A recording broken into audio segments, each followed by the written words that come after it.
الحمد لله الكبير المتعال المحمود على كل حال، المتفرد بالملك والعظمة والجلال. من اعتمد عليه كفاه، ومن لاذ به وقاه، ومن استكفاه كفاه، ومن استشفاه شفاه. وأشهد أن لا إله إلا الله وحده لا شريك له، وأشهد أن محمدًا عبده ورسوله صلى الله عليه وعلى آله وأصحابه والتابعين لهم بإحسان إلى يوم الدين، وسلم تسليمًا كثيرًا. يا أيها الذين آمنوا اتقوا الله حق تقاته ولا تموتن إلا وأنتم مسلمون. يا أيها الذين آمنوا اتقوا الله وقولوا قولاً سديداً يصلح لكم أعمالكم ويغفر لكم ذنوبكم، ومن يطع الله ورسوله فقد فاز فوزاً عظيماً. أما بعد، عباد الله، الخادم نعمة من نعم الله عز وجل، فقد أنعم الله علينا بوجود الخدم بيننا، يقضون حوائجنا ويعينوننا على شؤون دنيانا ويخدموننا فيما نحتاج إليه. إنهم إخواننا جعلهم الله تحت أيدينا وسخرهم لنا، وقد أمرنا أن نحسن معاملتهم وأن لا نظلمهم ولا نضربهم ولا نضيق عليهم وأن لا نهضمهم حقوقهم.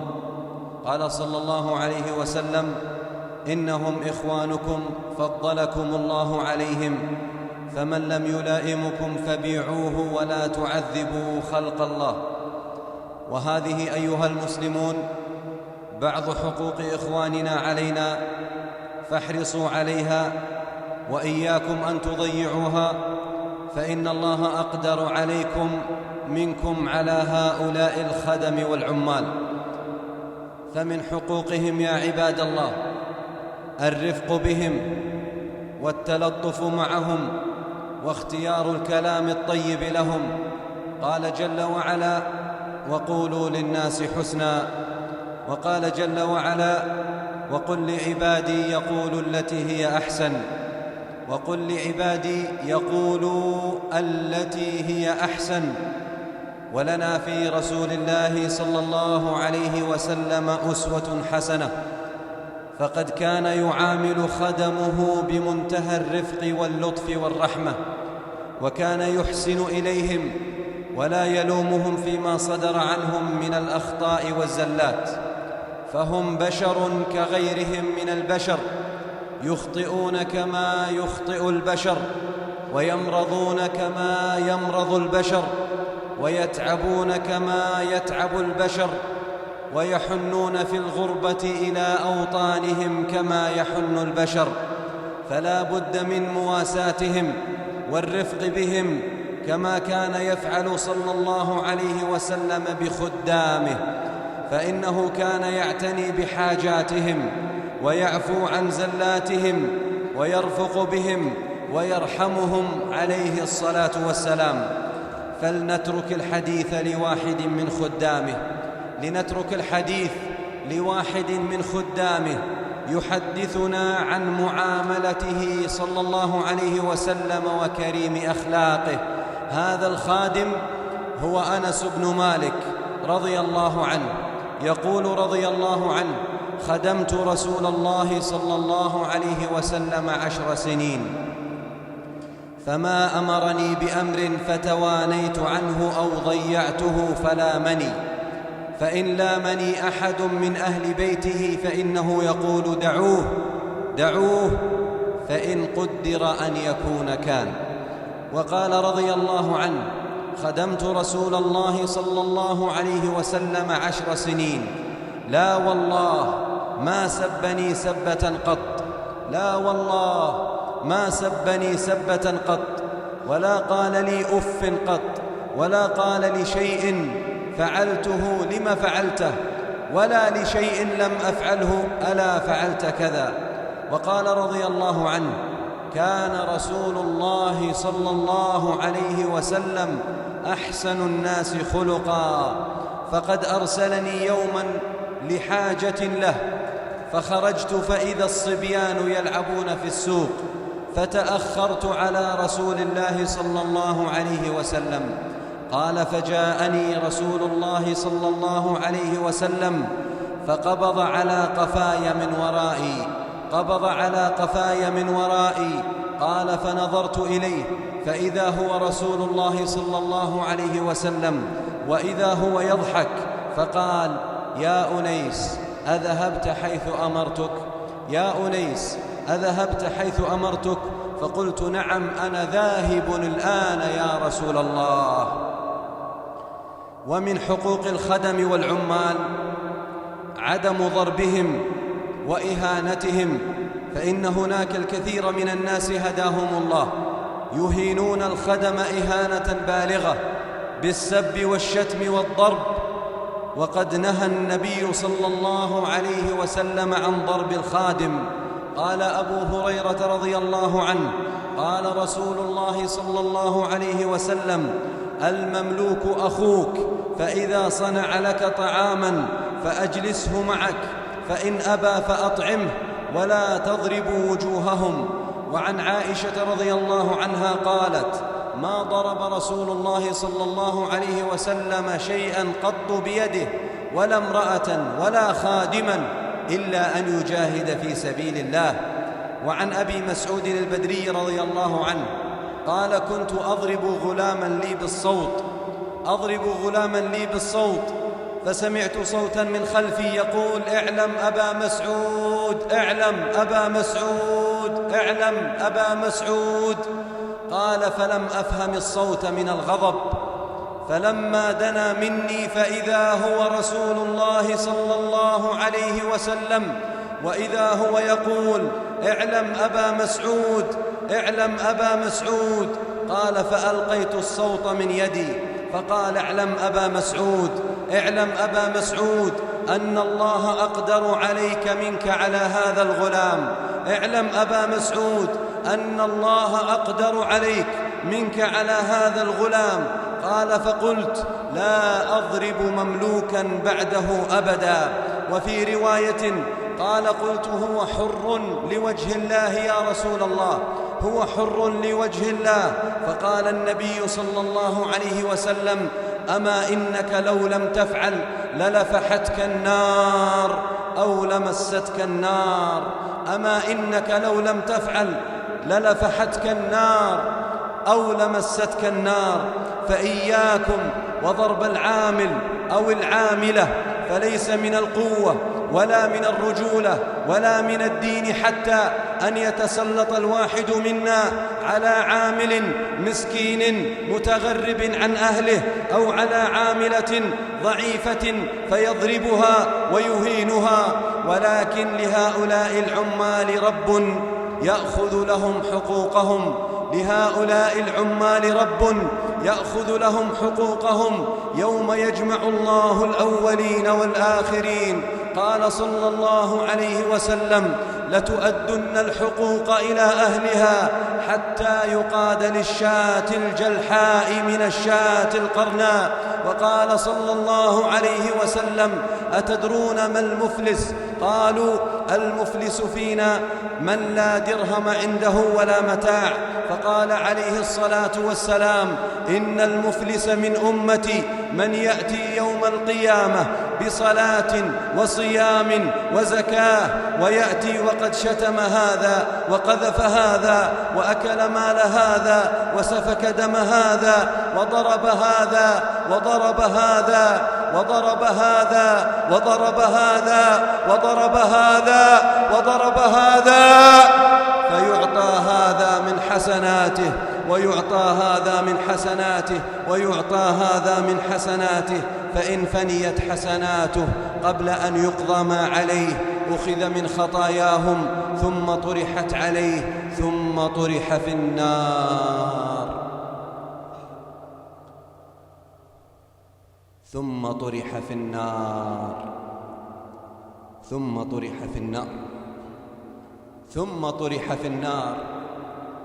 من هذا الذي طرح في النار؟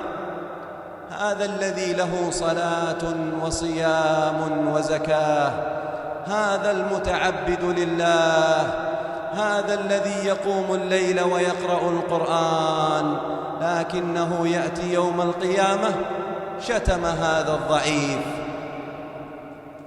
هذا الضعيف واستنقص من هذا المسكين وضرب هذا العامل، ثم يأتون هؤلاء الضعفاء يوم القيامة يطالبون حقوقهم عند الله جل وعلا، فيأخذ الله من حسناته لهذا ويأخذ من حسناته لذاك ويأخذ من حسناته لذاك، فإذا فنيت حسناته فنيت صلاته وصيامه ولم يقضى ما عليه، أخذ الله من سيئاتهم، أخذ الله من معاصيهم ثم طرحها عليه، ثم طرحه في النار يشوى فيها، نسأل الله العافية والسلامة.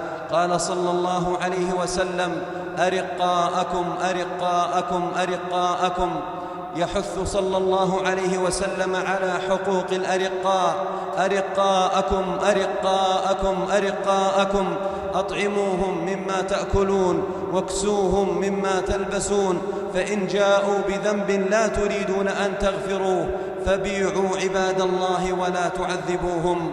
ومن حقوق الخدم والعمال يا عباد الله تلمس حاجاتهم وتفقد احتياجاتهم. قال صلى الله عليه وسلم: من كان في حاجة أخيه كان الله في حاجته.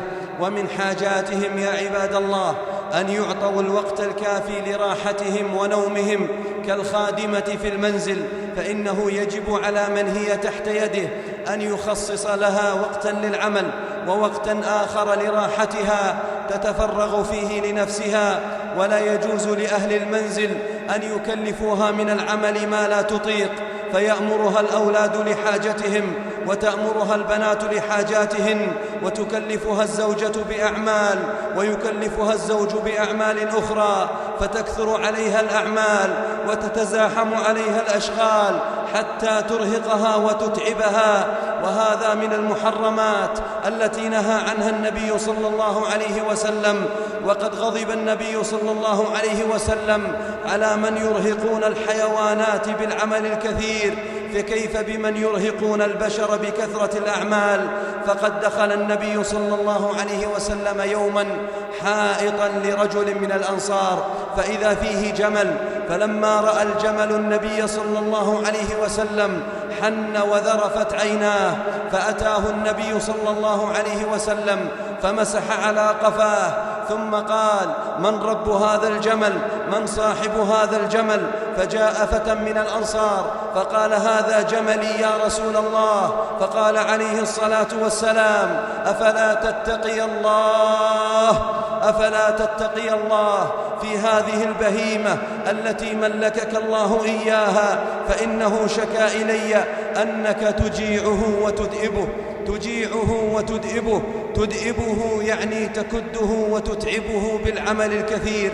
وقال صلى الله عليه وسلم: إن المملوك عند سيده فتنة، فليتق الله عز وجل وليكلفه من العمل ما يستطيعه، فإن أمره أن يعمل بما لا يستطيع فليعنه عليه.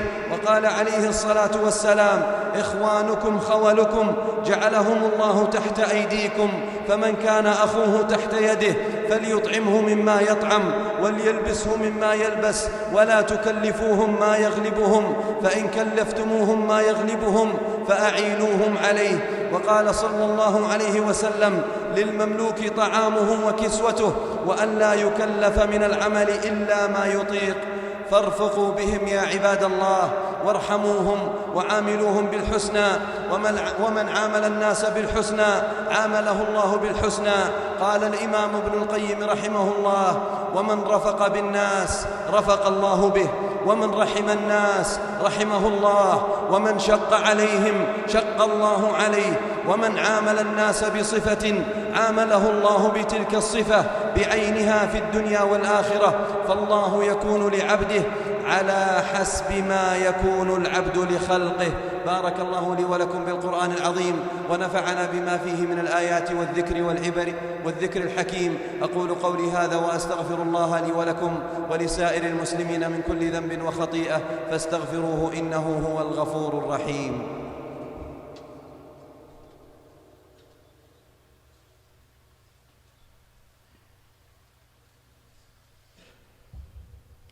الحمد لله كثيرا والشكر له كثيرا، وأشهد أن لا إله إلا الله وحده لا شريك له، وأشهد أن محمدًا عبده ورسوله صلى الله عليه وعلى آله وأصحابه والتابعين لهم بإحسان إلى يوم الدين.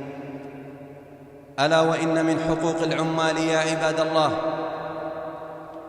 عدم التأخر بإعطائهم رواتبهم، فكثير من العمال يشتكي من تأخر الرواتب، كثير من العمال يشتكي من تأخر الرواتب، فيمضي الشهر والشهرين والثلاثة وهو لم يستلم راتبه، ويعاني وينجرح وينكسر وينقهر، وليس له حول ولا قوة، وخلفه أولاد صغار يكد عليهم، وعائلة يتصلون عليه في الصباح والمساء، لهم حوائج ولهم متطلبات، وقد تكون معيشتهم على هذا الراتب. فاتقوا ربكم يا عباد الله، ولا تظلموا عمالكم ولا تؤخروا رواتبهم، فقد حث النبي صلى الله عليه وسلم على المبادرة بإعطاء الأجير أجره. فعن ابن عمر رضي الله عنهما قال: قال رسول الله صلى الله عليه وسلم: أعطوا الأجير أجره قبل أن يجف عرقه. وقال عليه الصلاة والسلام: يقول الله تبارك وتعالى: ثلاثة أنا خصمهم يوم القيامة، ثلاثة أنا خصمهم يوم القيامة، ومن كنت خصمه فقد خصمته: رجل أعطى بي ثم غدر، ورجل باع حرا ثم أكل ثمنه، ورجل استأجر أجيرا فاستوفى منه ولم يعطيه حقه، ورجل استأجر أجيرا. مثل هؤلاء العمال فإنهم أجراء عند الناس، يعملون على مرتبات شهرية، أجراء عند الناس. قال عليه الصلاة والسلام: يقول الله جل وعلا: ثلاثة أنا خصمهم يوم القيامة، وذكر منهم: ورجل استأجر أجيرا فاستوفى منه ولم يعطه أجره. ومن حقوق العمال يا عباد الله دعوة العامل المسلم إلى الصلاة في المسجد، وحثه على الصلاة في المسجد، فإن بعض المسلمين هداهم الله يتهاونون في دعوة عمالهم إلى المسجد، وهم يعلمون أن عمالهم لا يأتون إلى الصلاة ولا يأمرونهم بالصلاة، وسوف يسألهم الله عن ذلك. فالصلاة في المسجد واجبة على العامل وغير العامل، فلا يجوز أن يجلس العامل في البيت والناس في بيت الله جل وعلا يؤدون فريضة الله، والمسؤول عن هذا هو صاحب البيت، لأن هذه المعصية حصلت في بيته، وهذا الرجل ساكن في بيته وهو مسؤول عنه يوم القيامة. قال عليه الصلاة والسلام: والرجل راع في بيته وهو مسؤول عن رعيته. وكذلك أيها المسلمون يجب علينا دعوة الخادم، وكذلك أيها المسلمون يجب علينا دعوة الخادم إلى الإسلام إن كان كافرا، وذلك بالأسلوب المناسب والكلام اللين وإحضار الكتب التي تبين له محاسن الإسلام، لعل الله أن يشرح صدره لهذا الدين العظيم. وهذه مهمة عظيمة ومسؤولية كبيرة، وهي مسؤولية كل مسلم، وبعض الناس يتهاونون بها، فيكون الخادم أو الخادمة عنده شهورا طويلة أو سنينا عديدة ولا يذكر أنه كلمه في الدخول في الإسلام. وينبغي على المسلم أن يكون داعية إلى الله، داعية إلى هذا الدين العظيم، لأنه من أتباع رسول الله صلى الله عليه وسلم. قال الله جل وعلا: قل هذه سبيلي أدعو إلى الله على بصيرة أنا ومن اتبعني، أنا ومن اتبعني، أنا ومن اتبعني، وسبحان الله وما أنا من المشركين. قال ابن القيم رحمه الله: ولا يكون الرجل من أتباع النبي صلى الله عليه وسلم حقا حتى يدعو إلى ما دعا إليه النبي صلى الله عليه وسلم على بصيرة. وقد كان صلى الله عليه وسلم يحرص على دعوة الناس جميعا إلى الإسلام، إلى هذا الدين العظيم الذي ارتضاه الله للبشرية. وقد جاء عنه صلى الله عليه وسلم أنه دعا خادما له إلى الإسلام فأسلم. فعن أنس رضي الله عنه قال: كان غلام يهودي يخدم النبي صلى الله عليه وسلم، فمرض هذا الغلام، فأتاه النبي صلى الله عليه وسلم يزوره، فقال له عليه الصلاة والسلام: أسلم. فنظر إلى أبيه وهو عنده، فقال له أبوه: أطع أبا القاسم. قال: فأسلم هذا الغلام.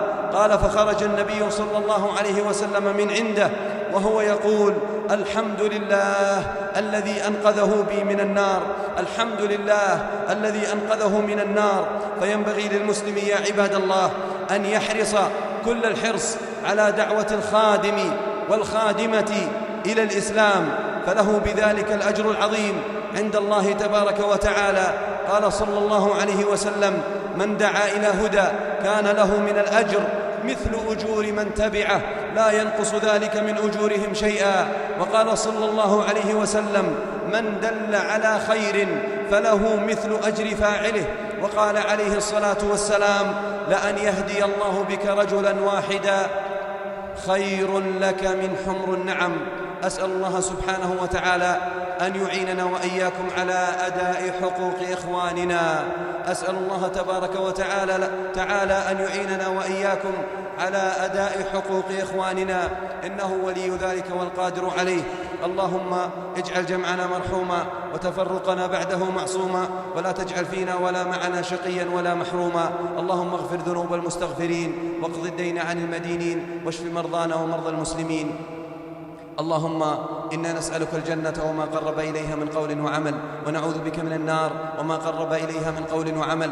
اللهم اهدنا لأحسن الأخلاق لا يهدي لأحسنها إلا أنت، واصرف عنا سيئها لا يصرف عنا سيئها إلا أنت. اللهم كما حسنت خلقنا فحسن أخلاقنا. اللهم إنا نسألك العفو والعافية في الدين والدنيا والآخرة.